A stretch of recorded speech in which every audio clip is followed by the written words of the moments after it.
En su cuenta pública, el presidente de la República, Gabriel Boric, anunció urgencia para el proyecto de ley que establece el derecho a la eutanasia. Para hablar de este tema, nos acompaña el diputado del Partido Liberal, Vlado Mirosevic, impulsor del proyecto sobre muerte digna y cuidados paliativos. Diputado Mirosevic, bienvenido a Canal 24 Horas. ¿Cómo le va? Hola Andrés, muchas gracias por la invitación. A ver, un proyecto, claro, lo que estaba viendo un poco preparando la entrevista, diputado, lo que se está discutiendo hoy día es una fusión de varias mociones, de varios parlamentarios, entre ellos usted, parlamentarios del PPD, Adriana Muñoz, Gaspar Rivas, Partido Socialista, Partido Comunista, Renovación Nacional, para entender qué se está discutiendo hoy día en el Congreso, este proyecto que le da urgencia al presidente, qué es lo que contiene. Sí.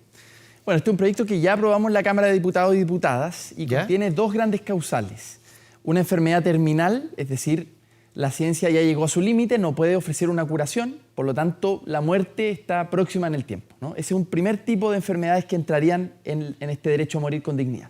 Lo segundo son enfermedades que no son necesariamente terminales, pero que sí producen un sufrimiento intolerable en el paciente. Por ejemplo, enfermedades degenerativas que se demoran un tiempo antes de llegar a la muerte, pero que producen un sufrimiento en el camino fuerte. Son las dos grandes causales que están, o sea, enfermedad terminal y sufrimiento físico. Intolerable. Esas son las dos. Pero además hay requisitos. Por ejemplo, que el paciente sea mayor de edad, que el paciente tenga, cuestión con la cual yo no estaba de acuerdo por lo demás, pero lo perdimos en la votación. Es parte de la discusión. Parte de la discusión. Se aprobó desde 18 años en adelante. Luego, el paciente tiene que estar en pleno uso de sus facultades mentales, obvio. Es decir, el paciente tiene que tener la capacidad de ejercer su libertad. Si está, en cambio, en una enfermedad terminal, mental, no podría entonces discernir y tomar una decisión como esta. Un tercer requisito es que tiene que ser una decisión libre de cualquier presión externa. O sea, aquí... No es poco con familias... Por eso, claro. Ni la familia, ni los médicos pueden influir en una decisión de esta naturaleza. De hecho, el médico tratante, a quien se le solicita la eutanasia, él puede negarse a hacer una eutanasia si es que considera que aquí ha habido una presión indebida de parte de los familiares, por ejemplo, para que un paciente tome esta decisión. Él puede decir... me parece que no está tomando la decisión libremente. Sí, diputado, usted lo mencionaba. Esto fue aprobado, la aprobación en general en diciembre del 2020, aprobación en particular en abril del 2021. Hoy día está en la Comisión de Salud del Senado, una comisión de salud que tiene mayoría de la hoy oposición. ¿Cómo ven ustedes que eso pueda ralentizar o no el trámite? Porque también es un tema que aquí claramente uno puede decir, de derecha todos conservadores. No, aquí hay posiciones bien distintas, son temas súper personales, en que ahí las decisiones y los parámetros no se mueven tanto con la lógica política. Bueno, la verdad es que nosotros en la Cámara, ¿cómo fue la votación? Tuvimos, por supuesto, una mayoría, yo diría total, si no me equivoco, del centro hacia la izquierda, ¿no? Que apoyó el proyecto. Y contamos con 11 votos de la derecha, ¿no? No es un porcentaje mayoritario, pero esos 11 votos ayudaron. Ahora, esto es mayoría simple, ¿eh? Nosotros necesitamos 50 más 1 de los votos para poder ganar. No es un quórum elevado, por lo tanto... hace más fácil la aprobación de una ley como esta. Y yo confío que hay gente de derecha más moderada que entiende que sus creencias personales no tienen por qué imponérselas al resto y que las leyes no son un espacio para imponer las creencias al resto, sino esa es la verdad. Cada uno tendrá la mirada, la filosofía, la religión de la vida, lo que quiera, pero otra cosa es imponérsela sobre todo a alguien que está sufriendo, ¿no? Porque este es un proyecto humanitario, al final de eso se trata. Se trata de cómo podemos tener compasión con aquel paciente que ya no tiene esperanza de ser sanado y que está sufriendo de manera intolerable. Ese paciente tiene que tener el derecho a decidir. Diputado, a ver, ayer recogiendo varias posiciones, sobre todo quienes se han manifestado más reticentes o con algunos puntos. Por ejemplo, el senador Felipe Kast de Bópoli decía, claro, aquí también a él le hace sentido, pero aquí hay que garantizar el acceso a cuidados paliativos de excelencia. El senador Javier Macaya también decía, está en la delgada línea de la dignidad humana y la libertad. Nosotros creemos en la libertad, pero sin cuidados paliativos de nivel no hay libertad. ¿Cómo lo ve usted? El tema de los cuidados paliativos es como, de alguna forma, la crítica que si no existe esa opción, no existe libertad para la persona para elegir. Bueno, se intentó poner como una contradicción. Yo quiero decirlo aquí, no son en nada una contradicción. Pero dado que habían algunos sectores más conservadores que no querían que esto avanzara y que ponían los cuidados paliativos como una dificultad, lo que le dijimos al gobierno pasado fue, aprobemos una ley de cuidados paliativos, va a contar con nuestros votos inmediatamente. Y así fue. Ya hay una ley que universaliza el derecho a los cuidados paliativos. Antes, ¿qué es lo que había? Un tercio de los pacientes, que son los pacientes oncológicos asociados al cáncer, eran los que tenían posibilidad de ir a un programa de cuidados paliativos. Solo un tercio. Los otros 2 tercios no tenían cobertura, siendo necesario porque hay otras enfermedades que también producen sufrimiento al final de la vida. logramos que se universalizara ese derecho. Entonces, si ya aprobamos una ley de cuidados paliativos, ¿por qué entonces va a ser contradicción ahora aprobar una de eutanasia? Son perfectamente coherentes. Cuando un paciente está en una situación de sufrimiento extremo, decidirá si es que quiere ir a un programa de cuidados paliativos o ir a la eutanasia. O en cambio, también pasa mucho, pacientes que están en un programa de cuidados paliativos, pero dicen, no quiero continuar en esto. Y he decidido tomar un camino de partir en paz, que es la eutanasia. Así pasa en los países que hoy día tienen esa legislación. Diputado, ¿y esta nueva legislación de cuidados paliativos es lo suficientemente robusta, tal como lo critican los parlamentarios, que no es, quizás no, hoy día el sistema público no es capaz, pese a que esté la ley, de garantizar un tema como este? Claro, lo que pasa es que este es un argumento que puede tornarse infinito. Primero nos dijeron, no, es que tienen que tener todos derechos a cuidados paliativos. Nosotros decíamos, perfecto, hagamos la ley. La hicimos. Y ahora nos vuelven a decir, no, es que tampoco es suficiente. No, si no están de acuerdo con eutanasia, díganlo, porque esa es la verdad. No busquen otras excusas para negarle este derecho a una mayoría, porque respecto a esto, Andrés, entre el 70 y el 85% de la ciudadanía en Chile está de acuerdo con esta ley, según la encuesta que uno mire. Ese es más o menos el rango. O sea, estamos hablando de una aplastante mayoría que dice, quiero, estando en esas circunstancias, poder decidir si es que sigo sufriendo o si es que tomo el camino de pedir asistencia médica para morir. Aquí, por ejemplo, siempre, diputado, tiene que haber el certificado de un médico que diga, a ver, aquí hay una enfermedad, aquí está este cuadro, de acuerdo a los puntos que pone la ley, siempre. Y no solo de uno, porque como esto fue una discusión que tuvimos largamente en el Congreso, lo votamos 4 veces el proyecto. Nadie puede decir que esto es una tramitación express, ni a la rápida, ni que quisimos imponer nuestra idea al resto, para nada. O sea, el primer proyecto es del 2011. Por eso digo, entonces, ahora, ¿qué es lo que nosotros establecimos? Primero es el médico tratante el que tiene que cerciorarse que se cumpla con la ley, pero después tiene que haber una segunda opinión médica de un psiquiatra, de un especialista. Entonces, la verdad, posibilidades de que esta ley se preste para abusos son bajas. Son bajas porque quedó súper bien regulado. Y en caso de que existan abusos, el médico tiene que pagar ante la justicia, incluso con penas de cárcel, si es que se hizo una eutanasia a alguien que no cumplía con los requisitos.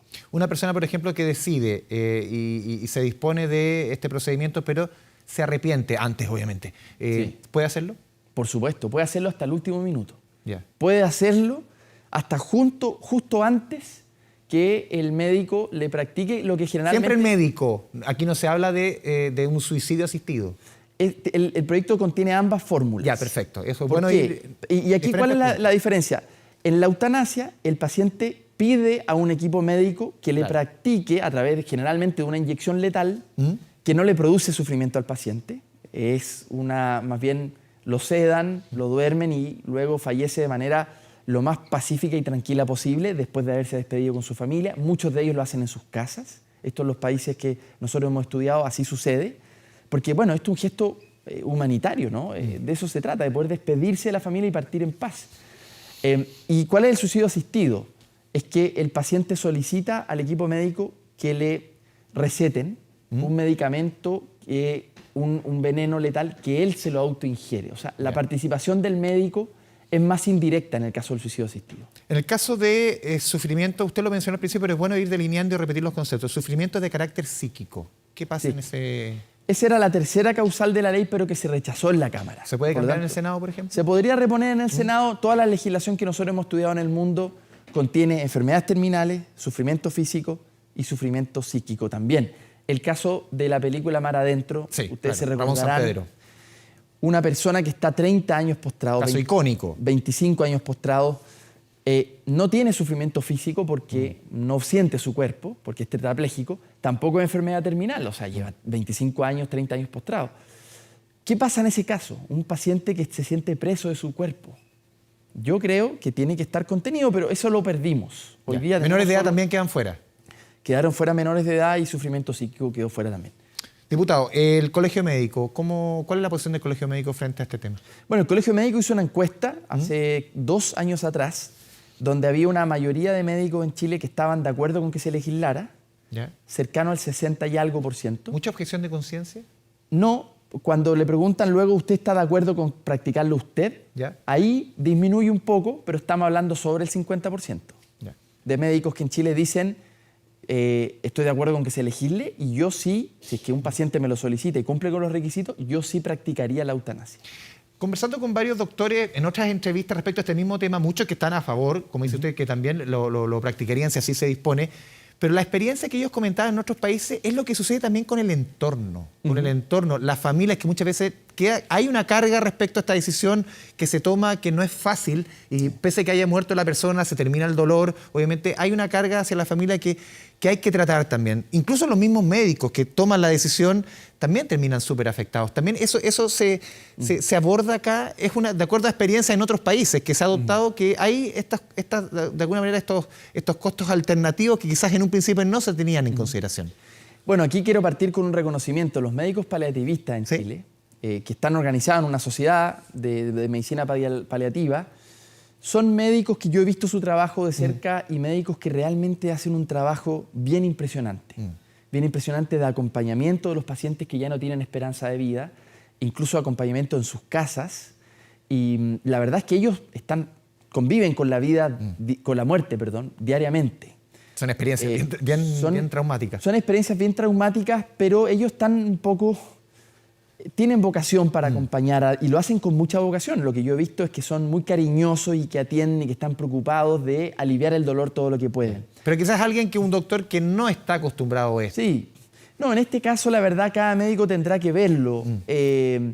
La experiencia que yo veo en el mundo, porque he tenido varias oportunidades de conversar con médicos y también con familias.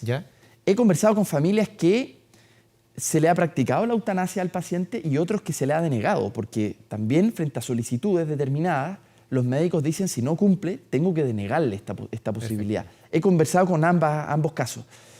Y la verdad es que, fuera de lo que uno cree, es una experiencia bien humana, porque estamos frente a casos donde ya se sabe que no va a haber esperanza de vida. Aquí no es que, por ejemplo, de acuerdo a experiencias internacionales, le iba a decir doctor, diputado, el tema es que no es que, como en otros casos, otras discusiones valóricas, vaya a aumentar exponencialmente la cantidad de casos. No, estas son decisiones súper delicadas, muy conversadas. De acuerdo a la experiencia, por ejemplo, de otros países americanos, en Colombia, en Canadá, que se ha aprobado. ¿Ha ocurrido eso? Porque siempre se tiran aquí argumentos de todo tipo. No, en general estamos hablando de un porcentaje que no supera nunca el 15% de los pacientes. Es decir, es un porcentaje menor el que finalmente opta por la eutanasia. Lo que me dicen además los médicos paliativistas es que la mayoría de los casos la gente se aferra a la vida hasta el último momento. Y eso es súper legítimo. O sea, las dos opciones. Aquí a nadie se le obliga a nada. Aquí a nadie se le obliga a nada. Aquí lo que estamos haciendo es defender la libertad de conciencia y de pensamiento. Cada uno, puesto en esos zapatos, porque para nosotros es fácil juzgar desde afuera, ¿no? Pero puesta en esos zapatos, cada uno tendrá que tomar la decisión, pero el Estado tiene que dar la libertad. Es decir, ¿qué pasa hoy? Pasa todo lo contrario. Te obligan a sufrir. Hay una obligación de sufrir. ¿Aquí la familia no se puede oponer? No, no se puede oponer y como te decía, la experiencia internacional en general es que la gente va a sus casas, porque ya sale del centro médico, porque no hay un tratamiento de curación, sale del centro médico y en su casa se planifica el momento en donde se va a asistir médicamente para la muerte y se hace en un entorno, cada familia como ellos decidan, pero en general se hace en un entorno de cariño, de despedida y un momento muy humano. Muy humano. Por último, diputado, esta urgencia que dispone el presidente dentro de las prerrogativas que tiene de manejo de la agenda legislativa, ¿cuánto puede afectar en la tramitación de este proyecto? Bueno, el presidente Boric, cuando era diputado, no hace mucho, votó a favor de esta ley, le tocó votarla el año pasado. Hoy le pone urgencia, cuestión que celebramos muchísimo porque estas son discusiones de tramitación larga. Y en este caso, cuando el gobierno le pone la urgencia, en el fondo lo que está haciendo es ponerle una fecha, decir ya, esto tiene que discutirse y votarse. Los gobiernos pueden ir renovando la urgencia. ¿Este año debe Yo creo que este año, sí, definitivamente. Sí. Diputado Vladimir Mirosevic, le agradecemos este espacio con Canal 24 Horas. Muchas gracias. Bien, muchas gracias a ustedes. Vamos a ir con otras informaciones de la jornada. El Pleno de la Convención rechazó el fin del Senado para el 2026. Otra votación que ha marcado la jornada es el rechazo del quórum 2/3 para las reformas constitucionales. Josefa Budnik nos cuenta más